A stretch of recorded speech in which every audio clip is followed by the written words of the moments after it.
It's happening again. The headlines scream uncertainty. Banks are tightening. Tech is crashing. Inflation is eating away your savings. And somewhere in this chaos, a small group of people are quietly positioning themselves to get rich while everyone else freezes in fear. If this feels familiar, it should. It's 2008 all over again, just bigger, faster, and global. Back then, some people panicked. Others bought real estate at rock-bottom prices, invested in stocks everyone was dumping, or started businesses from their basement. A decade later, they were millionaires. This isn't a history lesson, it's a preview. Because the next transfer of wealth has already started. Not between countries, but between mindsets. China is planning 30 years ahead. The US is trying to fix tomorrow. And you? You get to choose whether this is the moment of your collapse or the starting point of your financial independence. So let's dive into 7 powerful comparisons that reveal exactly what's happening, and what you can do to build wealth during this crisis instead of just watching others reach the success you've been dreaming of. 1. Vision versus reaction: how each one sees the crisis. China doesn't wait for headlines to act. It operates on 5, 10, 50-year plans. In 2020, while most countries were scrambling, China signed the RCEP, the world's largest trade agreement, according to the Brookings Institution. Its game is long. Its strategy is layered. When markets dip, China sees an opening. When the West panics, China buys. It's a repeat of 2008, when Chinese firms quietly acquired undervalued assets while Wall Street melted down. The US, meanwhile, shifts direction every 4 years. No one's steering for the long haul. The Fed reacts. Congress debates. Voters swing. It's a nation stuck in short-term firefighting.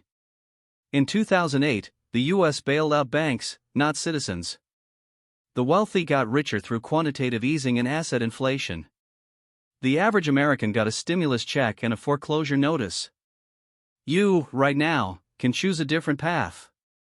Ask yourself, what asset classes are undervalued today that could explode by 2030? What businesses solve problems that crises expose? What skills will be essential when institutions crumble? Imagine buying distressed real estate in a tech exodus city, building an online consulting brand, or investing $500 per month into an asset-backed ETF. By 2027, that decision could mean freedom. But only if you think beyond today's panic. 2. Wealth mindset: loud consumption versus silent growth. In the US, success is worn, driven, posted. Americans spend $1.2 trillion annually on non-essentials, as reported by Bloomberg in 2023. Yet nearly half have zero invested in the stock market. It's a culture where appearances bankrupt futures. During the 2008 recession, those who kept spending as if nothing changed fell hard. But others, those who cut back, saved, and bought assets, emerged wealthier. Think about the people who bought Apple or Amazon stock at the bottom. Where are they now? In China, wealth hides in silence. Families prioritize ownership over luxury. Parents skip vacations to help their children buy homes. Saving 35% of income isn't unusual, it's expected, according to data from the OECD. The result?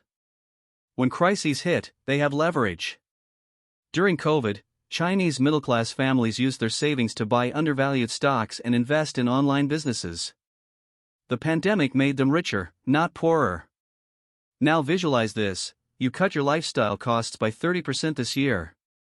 You invest the difference into dividend stocks, or build a service business on the side. In 24 months, that discipline could mean an extra $20,000 in capital. Enough to buy real estate when prices dip. Enough to quit your job and start fresh. The question isn't what can I afford today, but what future am I funding with my habits? 3. Government role: state capitalism versus financial theater. China uses state power like a hedge fund. Strategic sectors get backing. Failing ones get cut. During downturns, Beijing targets long-term advantage: infrastructure, energy, tech. While the US was debating mask mandates, China was rolling out 5G, building new ports, and acquiring lithium mines. That's not politics. That's economic warfare. Meanwhile, the US spends billions on bailouts and endless wars, but leaves individuals unprotected. Remember 2008? Banks were saved. Homeowners were crushed. Now in 2025, the playbook looks similar. Inflation, rate hikes, corporate favoritism. If you're waiting for the government to rescue you, you're not in the game. You're a pawn in it. So what can you do? Become your own central bank. Build your emergency fund. Learn about crypto custody. Turn your skills into services that sell globally. If your income depends on your country's economic health, you're vulnerable. But if your income is diversified, digital, and mobile, you're untouchable. Start thinking like a sovereign individual, not a dependent citizen. 4. Assets, tangible versus abstract wealth. After 2008, those who bought rental properties in collapsed markets like Phoenix or Detroit saw 3x to 5x returns within a decade. Why? Because physical assets rebound when economies stabilize. Chinese investors know this. That's why they own homes, farmland, factories. They touch their wealth. It's not subject to app crashes or CEO scandals. Americans, however, bet on abstractions. Retirement accounts they can't control. Tech stocks with no profits. Crypto tokens hyped by influencers. When the music stops, they're left holding numbers on a screen. In 2022, more than $2 trillion in crypto value evaporated, according to Bloomberg. Many lost everything because their wealth was imaginary. So picture this: you allocate 30% of your net worth into hard assets over the next 18 months, a duplex, gold ETFs, dividend-paying energy stocks. You build something you can rent, hold, or live in. By 2030, while others are rebuilding lost 401(k)s, you'll have cash flow, appreciation, and leverage. That's not fantasy. That's how fortunes were built post-2008. And can be again. 5. Education, credential versus capability. In 2008, a college degree guaranteed nothing. Hundreds of thousands of graduates with MBAs and law degrees were unemployed or underpaid. The winners? People who had monetizable skills: coders, marketers, salespeople, engineers. People who could create value on day one. In 2025, the same pattern is repeating.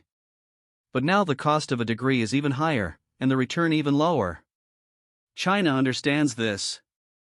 It's why vocational schools are booming. Why tech giants like Alibaba run their own academies. It's also why, according to McKinsey, over 80% of Chinese parents invest in skill-based education outside of school. The world rewards capability, not credentials. And the sooner you understand that, the faster you escape economic dependency. Now imagine this: you commit to learning one new high-income skill in the next 6 months: copywriting, email marketing, data analysis, UX design. You build a portfolio, land freelance clients, grow a digital brand. In 2 years, that $500 course or YouTube playlist could replace your 9-to-5. Stop asking, what should I study? Start asking, what can I sell in any economy? 6. Risk attitude, preparation versus denial. After 2008, people who had cash bought assets at 30 to 70% discounts. Stocks. Homes. Entire businesses. Those who didn't? They waited, hoped, and missed the window. China teaches its people to prepare always. Even middle-class families hold physical gold, own backup generators, and run small side businesses for stability. In America, denial is the default.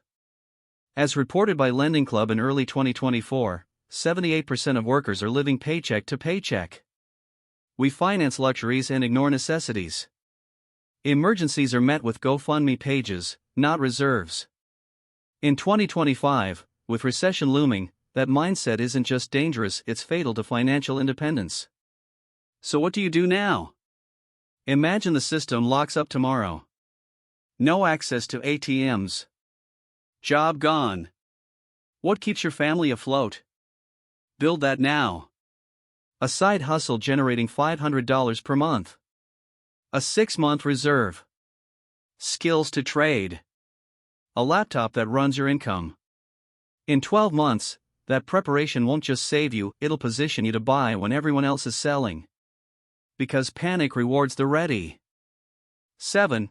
Who actually wins in 2025? History shows us, the richest people of each decade made bold moves in times of fear. In 2009, while the market was on fire, billionaire investor John Paulson made $4 billion betting against the housing bubble. But you didn't have to be a billionaire. People who bought SPY at the 2009 bottom made 500% by 2021. People who started YouTube channels or digital products then now run 7-figure businesses. In 2025, the same opportunity is unfolding. China is buying. Hedge funds are shifting into tangible assets. And everyday people? Most are frozen, waiting for certainty. But the truth is, certainty comes after the move. If you can act in uncertainty, you gain leverage. Not just financially, but psychologically. You become someone who thrives in chaos. Picture this: you choose one big move now. You invest $10,000 in a down market. Or you start a business while others quit. In 3 years, that single choice could 10x. Not because you're lucky, but because you positioned yourself when others hesitated. That's who gets rich in a crisis. Not the informed.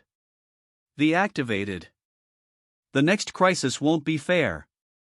It won't be balanced. And it won't be kind to the passive. But it will reward the prepared. America has its muscle. China has its patience. But you? You have agility, speed, focus, and most importantly, choice. So choose wisely. Build daily. And question everything that looks smart but keeps you small. Because wealth in 2025 won't go to the biggest. It will go to the most strategic. If you want more truths like this, hit subscribe. Because the game isn't over. It's just beginning.